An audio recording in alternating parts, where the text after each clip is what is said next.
I am following on from my Heroic Nighthold Retribution guide.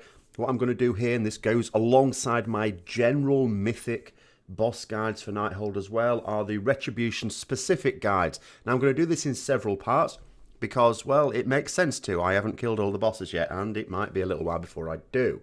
So in this part 1, I'm going to cover 4 bosses, the first 4 that we have done, which is Skorpyron, Chromatic Anomaly, Trilliax, and Krosus. So with Skorpyron, although you will be doing full cleave when there are adds about, you'll still want to maximise damage on the boss and the larger Skorpids.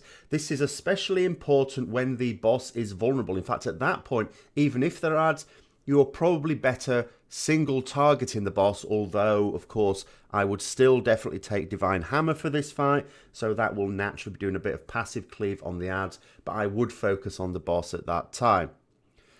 But because you're going to be doing full-on cleave, but at the same time focusing on key targets, I would take Final Verdict over Consecration. I'm not saying Final Verdict will give you the best overall damage numbers. That very much depends on how many adds you've got. If you've got a lot of people accidentally bringing in extra adds with the shockwave, but then at that point you're also making the fight more difficult and more likely to wipe anyway. But my recommendation in terms of effective DPS is definitely Final Verdict. But as I said before, I would definitely take Divine Hammer. There is no reason not to. The only time not to take Divine Hammer is if you either hardly get any adds or they're just not up for very long at all. There are adds regularly on this fight, and on any fight where there's any sort of cleave at all, you would take Divine Hammer.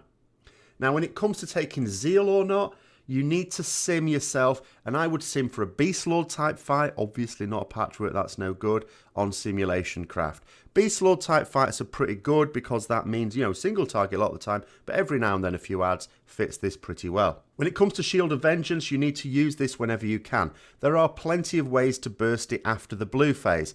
During the fire phase, just stand near shards if nothing else takes it out, and in the green pulls during the acid phase, so pretty easy then. At times when you're in the blue crystalline phase, you may sort of need to take it to coincide with a shockwave if you can be near the boss. Now, unless you're lucky and get the Convergence of Fate trinket, you are not going to be able to have Crusade up for the exoskeleton vulnerability.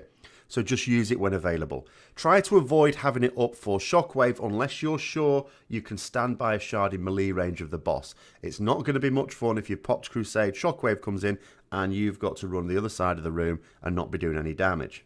It shouldn't coincide with a red phase shockwave, because remember, even after that shockwave, you sort of have to move away from those red zones, so you should be okay there.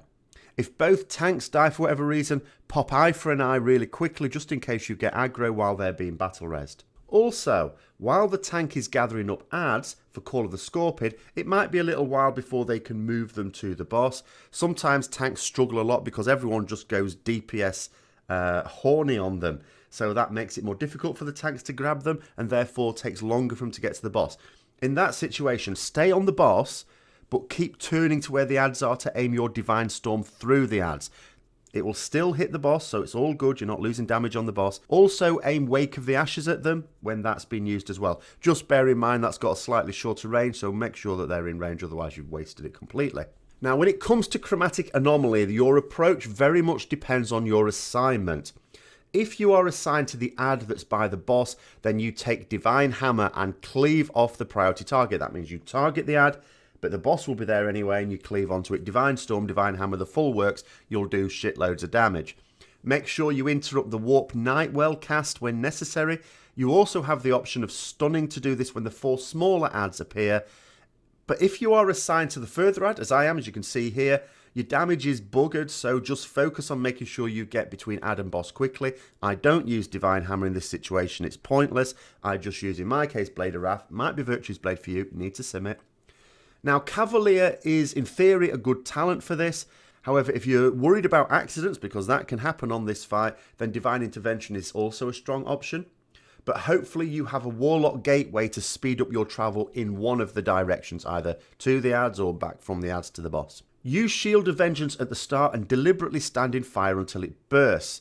This is fine, as they won't do much damage to begin with. In fact, our rage strategy, basically, we tell people to just stand in the fire and not worry about it, because it's not doing very much damage. After that, you should still be able to use Shield of Vengeance regularly, but you won't need to take deliberate damage to use it. There will be plenty of raid damage going out, no matter how good at dodging stuff you are. Generally, you may as well use the second Crusade on cooldown to avoid having it still up when you have to move to the ad if that's your assignment. However, if you are assigned to the ad that's going to be pulled with the boss, then you can use it at a more suitable time, perhaps when that ad comes up. Usual rules apply with Crusade. You don't want to delay for so long that you lose an entire application of Crusade. But of course, it might be difficult knowing how long you are likely to take to kill the boss when it's the first time you're doing it.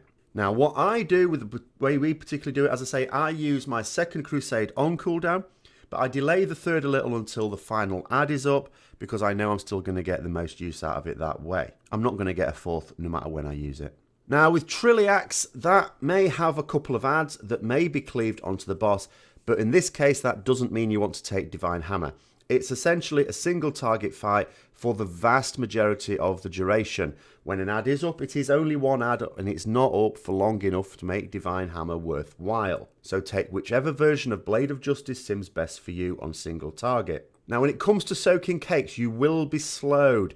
This can be alleviated with Blessing of Freedom, but be careful when you use it.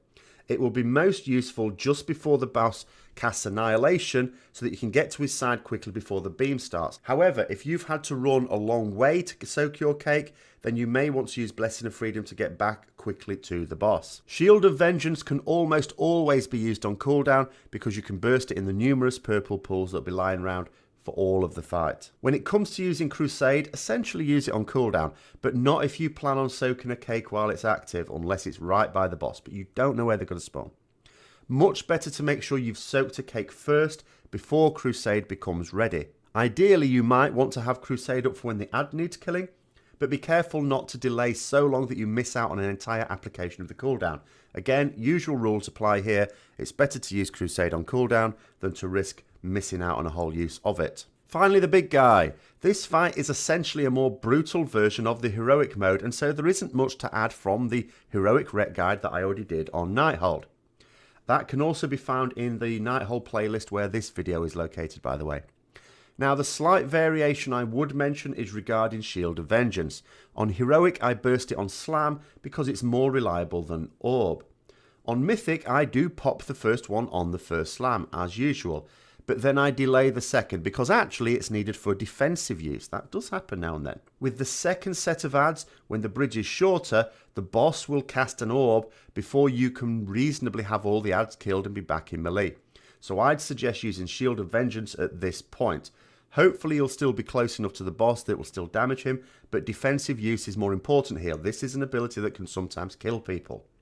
I also use it a third time on an orb towards the end of the fight when I am in melee range. Now without the Convergence of Fate trinket, we get to use Crusade 2 times after the pull, so 3 times in total, no matter what. So I delay the second use until I'm killing the second set of ads. Go from your soaking position to the ads near melee, then pop Crusade. You can't delay much because otherwise you'll lose the end of it as he smashes the bridge. Timing is crucial here. I wait until we're on the final bridge section before using my third Crusade and second Old War pot. Finally, I spent a lot of time progressing Krosus by prioritizing ads over the boss, which is generally sensible. What I mean by that is I would move from my soaking position to the ads. Obviously, you prioritize as normal the larger ads because they're about to do a cast that'll just wipe everyone out. Stun them, interrupt them, usual thing. But then what I would do, if there were more ads up, I would move to those, and then I would move to another one, and I'd keep doing that, even if it meant moving further back and away from the boss. But what that was doing was completely killing my DPS, and massively reducing the amount of uptime I had on the boss. I knew what other rets were doing from looking at logs, so what they were doing was just basically moving from their soaking position to an ad, killing it, back on the boss. So what I did, and the night we killed it, is I changed. So when soaking, I moved to an ad towards the front between where I was soaking and the boss, Divine Storm through it onto the boss and perhaps other ads, and then only dealing with ads in melee range. This means I'm back on the boss very, very quickly. Your raid should be soaking pulls further back anyway, so that the only ads that appear are towards the boss in an ideal situation. And doing this basically increased my DPS by 60k, so it was well worth it. So that's my advice for what we would call the first 4 bosses in Mythic Nighthold. The next part will of course come out when I've killed another few bosses, and I can't really say when that would be. If you've got any questions, of course, ask them down below. And I hope you found it useful. As always, if you did, don't forget to like, comment, subscribe and share for further content. And until next time, I'll see you later.